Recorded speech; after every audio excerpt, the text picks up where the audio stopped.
সাবেক মন্ত্রী, আমাদের পার্টির সংগ্রামী চেয়ারম্যান জননেতা মোস্তফা জামাল হায়দার, আজকের এই কর্মী সমাবেশের বিশেষ অতিথি,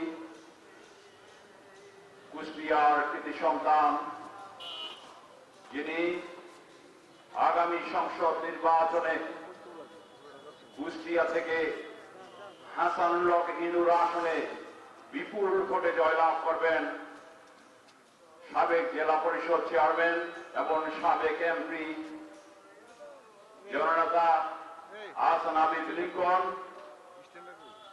উপস্থিত, চৌদ্দগ্রাম উপজেলার জগন্নাথ ইউনিয়নের বারবার নির্বাচিত চেয়ারম্যান আব্দুল্লাহ চৌধুরী পাশা ভাই, সাবেক ইউনিয়ন পরিষদের চেয়ারম্যান বিন্দু, মেম্বার বিন্দু এবং মনির ভাই সহ চৌদ্দগ্রাম উপজেলার জাতীয় পার্টি নেতৃবৃন্দ এবং সমবেত ভাইরা, আসসালামু আলাইকুম। আহমেদ বাংলাদেশের সমস্ত ঘুমন্ত গ্রামকে সজাগ করার জন্য মজলুম জননেতা মাওলানা আব্দুল হামিদ খান ভাসানীর সাথে রাজনীতি করে এদেশের কৃষক, শ্রমিক, মেহনতি মানুষের দুঃখ দুর্দশাকে কিভাবে ধারণ করে গ্রামে গঞ্জে উন্নয়ন ছড়িয়ে দেওয়া যায়, সে উপজেলার সৃষ্টিকর্তা ছিলেন এই কাজী জাফর আহমেদ। আপনারা জানেন ৬২-এর শিক্ষা আন্দোলনে তখনকার আইয়ুব বিরোধী যে আন্দোলন শুরু হয়েছিল ঢাকা বিশ্ববিদ্যালয়ে,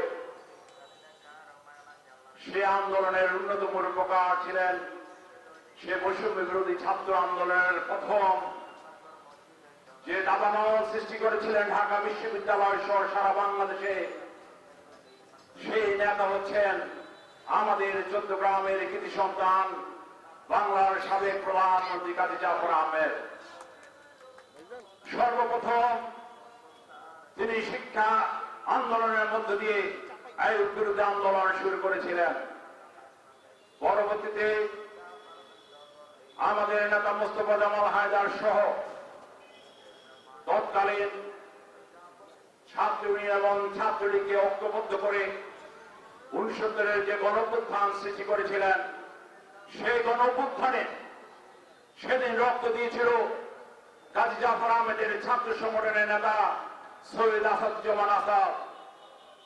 ৬৯-এর গণঅভ্যুত্থানের পর ১৯৭০ সালে পল্টনের ঐতিহাসিক সমাবেশে সেখানে কৃষক, শ্রমিক জনতার যে উত্তাল ঢেউ উঠেছিল পল্টনে ২২শে ফেব্রুয়ারির সেই সমাবেশে কাজী জাফর আহমেদ সর্বপ্রথম পূর্ব বাংলার স্বাধীনতার ডাক দিয়েছিল। এটি হচ্ছে ইতিহাস। সেদিনের সেই সমাবেশের পর আমাদের নেতা এখনো বেঁচে আছেন, আজকের এই সমাবেশের সভাপতি মোস্তফা জামান হায়দার, কাজী জাফর আহমেদ সহ ৭ জন ছাত্র নেতার বিরুদ্ধে আইয়ুব খান সামরিক আদালতে সশ্রম কারাদণ্ড দিয়েছিলেন। শুধু তাই নয়, তাদের সমস্ত সম্পত্তি বাজেয়াপ্ত করেছিলেন। শুধু তাই নয়, সামরিক আদালতে কাজী জাফর আহমেদ, মোস্তফা জামাল হায়দার সহ ৭ জন নেতার বিরুদ্ধে ব্যত্যাঘাতের ব্যবস্থা করা হয়েছিল সেদিন। এভাবে স্বাধীনতা আসেনি। স্বাধীনতার মূল নেতৃত্বের স্রোততা ছিল কাজী জাফর আহমেদ, মোস্তফা জামাল হায়দার সহ অসংখ্য নেতারা। ইতিহাসে তাদেরকে মূল্যায়ন করা হয়নি। বাংলাদেশের যতগুলো গণতান্ত্রিক আন্দোলন হয়েছিল, কাজী জাফর আহমেদ তখনই মজলুম জননেতা মাওলানা আব্দুল হামিদ খান ভাসানীর সেই রাজনীতি থেকে সরে আসেননি। তারই ধারাবাহিকতায় আপনারা জানেন কাজী জাফর আহমেদ এই ফ্যাসিস্ট সরকারের বিরুদ্ধে বাংলাদেশের মানুষের ভোটাধিকারের জন্য, গণতন্ত্রের জন্য তিনি নিরলস ভাবে আন্দোলন সংগ্রাম করে গিয়েছিলেন। পরবর্তী পরবর্তীতে সাবেক প্রধানমন্ত্রী বেগম খালেদা জিয়ার সাথে ঐক্যবদ্ধভাবে 20 দলীয় ঐক্যজোট গঠন করে বাংলাদেশের এই ফ্যাসিস্ট সরকারের বিরুদ্ধে কাজী জাফর আহমেদের যে পদক্ষেপ নিয়েছিলেন, আজকে তিনি যদি বেঁচে থাকতেন তিনি সবচেয়ে বেশি আনন্দিত হতেন এই ফ্যাসিস্ট সরকারের পতন থেকে। কাজী জাফর আহমেদ কোনদিন ক্ষমতার হালুয়ার রাজনীতি করেননি। এদেশের মেহনতি মানুষের জন্য কাজ করেছিলেন, এদেশের মানুষের কথা ভেবেছিলেন, সবসময় মানুষের কাতারে ছিলেন। আপনারা জানেন এই ফ্যাসিস্ট সরকারের প্রধানমন্ত্রী শেখ হাসিনা 2013 সালে গণভবনে এরশাদ সাহেবকে এবং কাজী জাফর আহমেদকে আমন্ত্রণ করেছিলেন। টিভির পর্দায় আপনারা দেখেছিলেন। কিন্তু গণভবন থেকে বেরিয়ে এসে এরশাদ সাহেবকে বললেন এটি হবে বাংলাদেশের জনগণের রাজনীতির কবর রচনা যদি এই ফ্যাসিস্ট সরকারের সাথে আমরা নির্বাচনে যাই। কাজী জাফর আহমেদ জনতার কাতারে ছিলেন, এই জনতার কথা ভেবেছিলেন। আজকে আমরা সব ওনার রূপ মুক্তি কামনা করছি এবং অনতিবিলম্বে বেগম খালেদা জিয়া এবং তারেক রহমান বাংলাদেশে আসবেন এবং বাংলাদেশের মানুষের যে স্বপ্ন এই গণতন্ত্রকে প্রতিষ্ঠা করার জন্য আমরা জাতীয় পার্টি কাজী জাফর সহ যুগপৎ আন্দোলনের প্রতিটি দল আমরা ঐক্যবদ্ধভাবে কাজ করে যাব। প্রিয় ভাইরা আমার, এই চট্টগ্রাম নিয়ে আমি কয়েকটি কথা তুলে ধরতে চাই এখানে। কাজী জাফর আহমেদ আজ থেকে 40 বছর আগে মাত্র 50 বছর বয়সে বাংলাদেশের 8ম প্রধানমন্ত্রী হয়েছিলেন।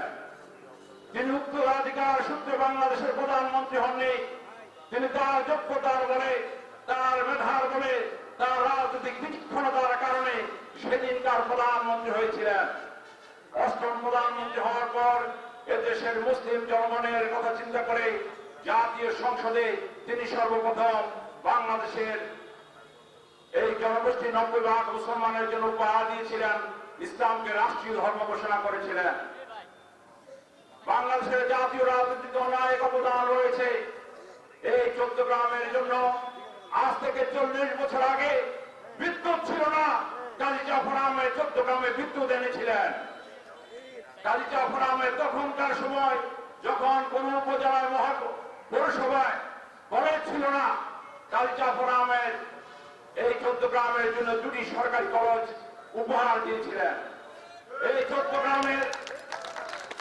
চট্টগ্রামের মানুষের কথা চিন্তা করে এই চট্টগ্রামের সন্তানেরা যেন এই চট্টগ্রামে কাজ করতে পারে, সেই কারণে এই চট্টগ্রামকে তিনি বিসিক শিল্পনগরী ঘোষণা করেছিলেন। আজকে যারা বড় বড় কথা বলে, কাজী জাফর আহমেদ এই চট্টগ্রামের ব্যক্তিগত উন্নয়ন করেননি। তিনি চট্টগ্রামের মানুষের কল্যাণের কথা করে চিন্তা করে তিনি সমষ্টিগতভাবে চট্টগ্রামের সকলের জন্য উপকৃত হতে পারে সেই কাজটি তিনি করে গিয়েছিলেন। চট্টগ্রামের যে বড় বড় রাস্তাগুলো আজকে আপনারা দেখতে পান, সেটি কাজী জাফর আহমেদের করা। কার জন্য করেছেন? এই চট্টগ্রামবাসীর জন্য। টেলিফোন এক্সচেঞ্জ ছিল না, কাজী জাফর আহমেদ সর্বপ্রথম এই চট্টগ্রামে টেলিফোন এক্সচেঞ্জ এনেছিলেন।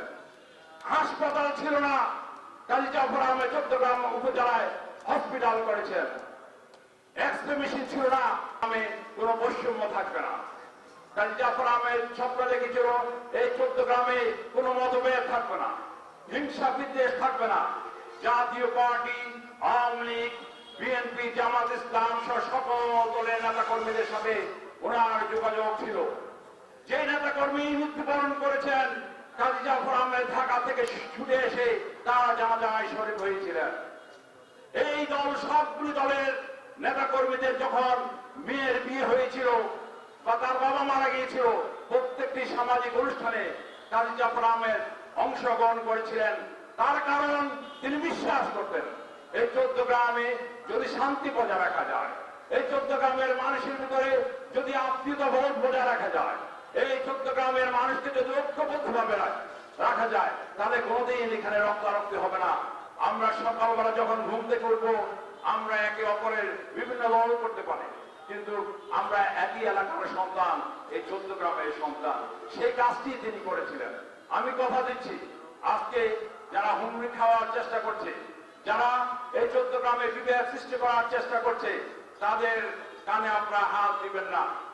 আমরা এই 14 গ্রামের প্রতিটি মানুষের যেন স্বাধীনভাবে চলাফেরা করতে পারে, 14 গ্রামের প্রতিটি কলেজ শিক্ষা প্রতিষ্ঠানে যেন আমাদের সন্তানেরা ভালোভাবে শান্তিপূর্ণভাবে তাদের পড়ালেখা শেষ করতে পারে, সেই কাজটি আমরা 14 গ্রামে করবো ইনশাআল্লাহ।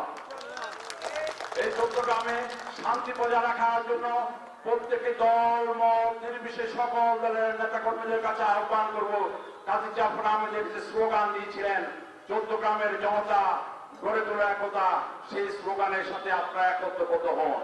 এই 14 গ্রামে আমি হয়তো ব্যক্তিগতভাবে আপনাদের উপকার করতে পারবো না, কিন্তু কাজী জাফর আহমেদ যে শিক্ষা দিয়েছিলেন এই 14 গ্রামের সমষ্টিগত উন্নয়নের জন্য আমি আপনাদের সাথে থাকবো।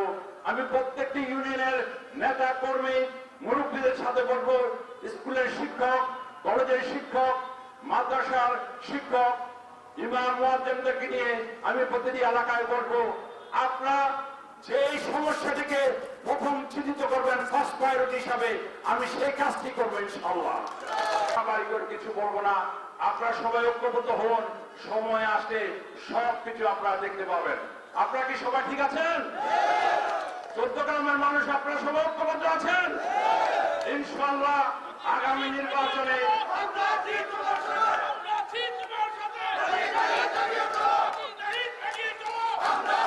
না হয় সেদিকে আপনারা খেয়াল রাখবেন।